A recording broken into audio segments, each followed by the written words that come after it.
guys, so welcome back to my channel. In today's video, I'm going to be doing something very exciting. I'm going to be reviewing and doing a demo with this guy right here. This is the Colourpop Take Me Home Shadow Palette, and this is what it looks like. It's got some great neutrals. It's got 4 mattes. One is pretty much matte, and then 2 shimmers here on the ends. So I'm going to be going through this look with you guys and showing you how the colors work. I did use every single shadow in the palette.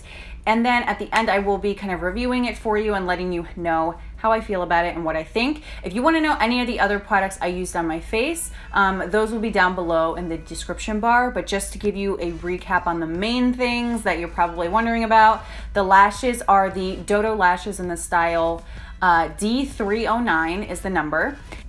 For my blush color, I have on this guy right here. This is the Makeup Forever Artist Face color in the shade B308 that I just gouged a hole in while I was trying to take it out of the palette.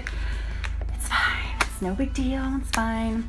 And then for my lip, I have on the Anastasia Beverly Hills matte lipstick in the shade Dead Roses with, and I pair that with the MAC Whirl Lip Liner just to give it some shape and some dimension. So yeah, let's just get into the video and show you this palette and the review and how I feel about it. Alrighty, so I'm starting off by priming my eyes, and I'm using the same concealer I used under my eyes, kind of like I usually do every day. Today I'm using the Maybelline Fit Me Concealer, and I'm just going to do a light layer of that on my lid and then blend it in with this Morphe sponge. I feel like I always say all right or so or in front of every single sentence. Like when I edit my videos, every single time I'll say something and then I'll stop and I'll be like, you know, finishing up what I was doing or whatever. And before I start again, I would say, all right, so, and it's so annoying. And I'm trying to stop myself, but then I kind of feel like, how do you start a sentence? I'm like so used to those words starting a sentence that I like apparently feel like I don't know English anymore if I don't say them. I'm going to go into this bad boy right here, which I'm so excited to use. I haven't used it yet, I've only swatched it. This is the Colourpop Take Me Home Shadow Palette. It's got 6 colors. I got this for $12 at Ulta. It was in the little section by the registers where there's like that tower that has all the travel size stuff all around. And it was right there. So I just did it again. I'm going to start with this shade right here. And yeah, God, these are always so confusing, okay, when names are on the back, because I never know, does this correspond to the shadow literally right behind it, or is this like a mirror image of the front? So like this one here is actually this one over here. You know what I'm saying? I'm like, I don't know. I'm just going to assume it's a mirror image. So I'm gonna take this one right here, which is Issues, and I'm gonna take that on a MAC 224, and this is the 224S, the new synthetic version. And I'm going to start blending this in the crease. This shade does have a little bit of kickback in the pan, but it's nothing too crazy. This is sort of like a sherbet orange kind of color. Reminds me like of, what is the color? Orange Soda from Anastasia Beverly Hills, or Peach Smoothie from Makeup Geek, something like that, except this is just like a little bit lighter than those kind of, both of those colors. Now for the next shade, I'm gonna go in this one right here, which is Popular Demand, and I'm using that on the same brush, and I'm just gonna start packing that in the outer corner. And then I'm also blending that into the crease in the same place we put the first color. I'm finally gonna go in with the deepest shade, which is called French Kiss, I'm pretty sure. And on the same MAC 217, I'm just gonna pop that right in the corner, just to really intensify the outer corner and kind of smoke it out a little more. This color is so pigmented, and it blends so easily. Like, I feel like I've barely done anything and it's already blended in. I'm very impressed with this color. And again, minimal kickback in the pan. And I'm not taking a lot on my brush. Like I literally barely tapped into there and it is going on so rich and dark. Now for the lid, I'm gonna take this one right here, which is called Sidetracked. And it's kind of like, it's like a matte base and then it just has some random flecks of gold glitter. It definitely has way more kickback in the pan. I don't know if you can see. It's got way more kickback in the pan than the other ones. Like when I tap into it very lightly, I do get a bit of powder coming off. It's nothing too crazy, but I definitely get a little more kickback. But it's such an interesting color. I don't know, I was very intrigued by this color because it's definitely matte, but it's got that little glitter pieces. I don't know, I like it. So I'm just packing that on my lid because I want this to be a mostly matte look, and then we're gonna just like pop some shine with it. And I'm just using the same 217 brush and lightly dabbing that shade all over the lid.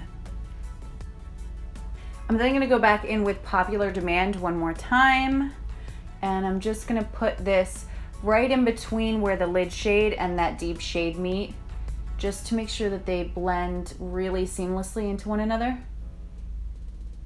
Using a 242 brush from MAC as well as the 217 I used on top, I'm going to take exactly the same shades I did on the top and put them on the bottom. So I'm first going to blend this one along the entire bottom lash line, and then I'm going to take this guy a little closer to the lash line, and then I'm going to take this one really close to the lash line, more so in the outer corner.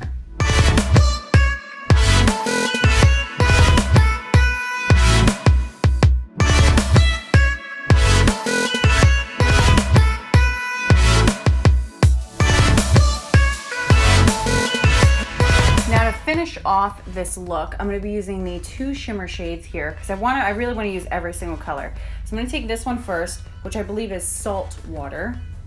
This one does have a bit of fallout in the pan, and this is going to go on the inner part of the eyelid on the top, not all the way on the lid, just like right there on that inner corner area. And I'm also not taking that right in the tear duct either. I'm gonna do the same thing on the bottom. And then I'm gonna take the last shade in the palette that I haven't used yet, which is Bitter Better. And that's gonna go right in the inner corner.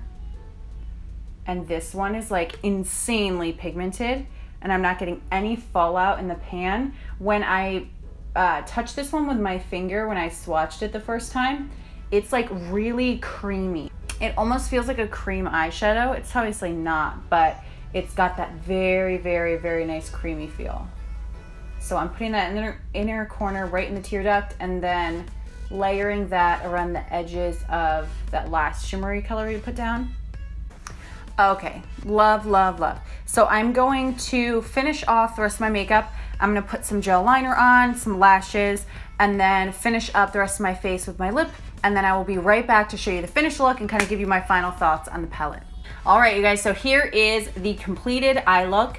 I did put on gigantic eyelashes. I know these are huge, but I really like these eyelashes a lot, and I think it complements the look and everything really well. So as I said in the video tutorial part, as you could probably tell as I was going through it, this palette is awesome. Like, this palette is amazing. Like, I'm kind of just like thinking, like, of all the like little neutral palettes I have, I feel like this one is probably my favorite because the colors are just so cohesive. They all perform extremely well. I had no issue with any color in this palette, from the mattes to the shimmers. They all perform really well. This shade right here is the only one that had a little bit more fallout than the others in the palette. However, it went on the eye really nice, and I didn't get any fallout under my eyes or anything. So who really cares? This dark brown, I'm so surprised. It is so rich, that brown. It's extremely dark and goes on exactly how it looks. I'm just like floored by how nice this palette is. Very affordable. Like I said, I got it in the Ulta little travel size section. That's where they had it at my Ulta, and it was $12. Now, the only thing I don't understand is the pricing. The 16 color palettes from Colourpop are only $16, I believe, if correct me if I'm wrong. I'm pretty sure they're $16 or $18, something like that. And so I was a little surprised that 6 colors was $12. With that being said, $12 is not expensive at all for a 6 color eyeshadow palette that are this nice quality. I'm just kind of in comparison, you know, to the bigger palettes, it is a little more expensive for the palette, but like I said, I mean, the quality is there, so who really freaking cares, because it's still really inexpensive. I think the packaging itself is beautiful. It's thin and compact, which I really like. It's extremely lightweight. It has a mirror that's a good sized mirror to where if I was traveling or something with this, I could do my whole makeup in this mirror and feel comfortable, like it wasn't too small. So I enjoy that they added that mirror because it's very nice. That might be why this is a little more expensive, because the regular 16 eyeshadow palettes don't come with a mirror. That actually might be it, now that I'm thinking about it, because those ones don't come with a mirror and this one does. That's actually probably why it is. I don't know. I'm assuming. But yeah, I'm like 100% floored by this. This has to be the best neutral palette I have tried in a very long time, if not ever. I really like it. So yeah, I hope you guys enjoyed the video. I highly recommend to go check this out and grab one for yourself because I think it's beautiful. And yeah, that is it. So thank you so much for watching, and I will see you in my next video. Bye.